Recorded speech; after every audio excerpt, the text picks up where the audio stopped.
Max Beckmann on his art in November 1917, and it reads, "Be the child of one's time, naturalism against one's own self, objectivity of the inner vision."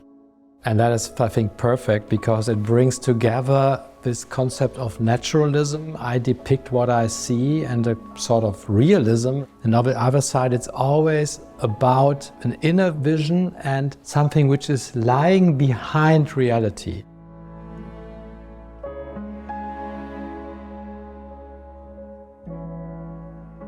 Our exhibition is dealing with a time span of 10 years in Max Beckmann's career. We name it the Formative Years. So it is the time span between 1915, after the experience of war, to the mid-1920s, 1925, 26, because this is really a decisive development going on in his career. Max Beckmann was born in 1884 in the city of Leipzig, but he soon moved with his family to Braunschweig, which has a very famous museum with some excellent works by Rembrandt and Vermeer, for example. He started to become educated as a painter. He then decided to go to Berlin and played a really important role in the whole context of the German art world in Berlin at that time. The outbreak of the First World War was in August 1914, and Max Beckmann volunteered as a medical orderly. He experienced the war, not in the trenches, but he was of course confronted with death and mutilation because he saw the victims of the war. And he was haunted by these scenes. You really can see that there is a change in style and that there is a sort of reflection. What have I experienced during the war and what kind of consequences will that have for my future work? You can see how he's trying to rework his experiences in paintings dealing with Christian iconography as a sort of metaphor at that moment.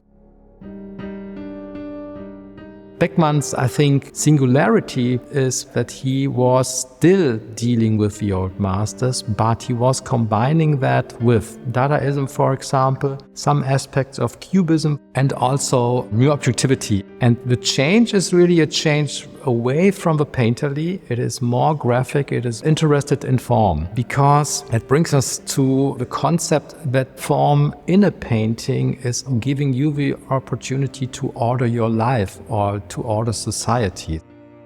The Weimar Republic was the result of a German defeat and was also the result of a socio-economic crisis, a lot of brutality.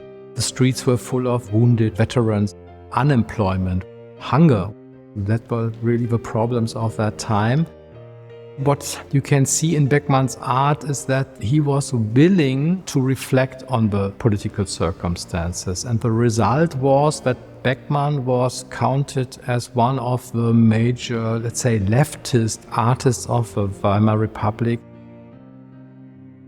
There is a great tradition in self-portrait in German and Northern art. I mean, you can think about Albrecht Dürer, for example, also of Rembrandt. And Beckmann produced probably every year self-portraits, reflecting on him as a contemporary, as somebody who is really watching, but also is watching with some empathy.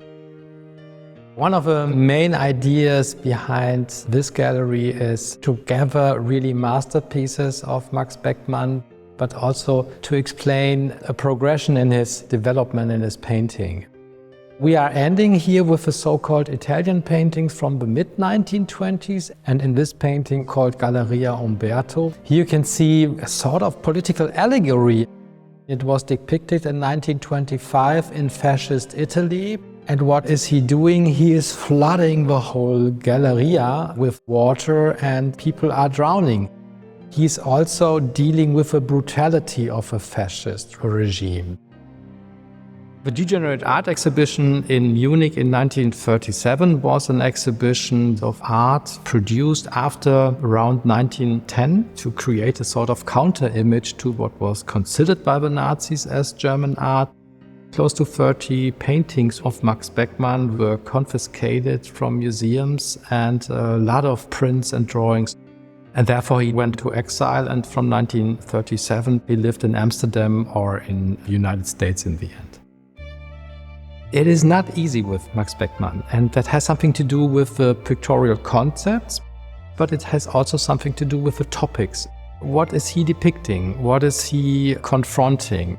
That also makes Max Beckmann, to me, a very contemporary artist, because he was able to produce artworks inscribing themselves into the history of art, but also reflecting on what was going on in that time, which has something to do with our time.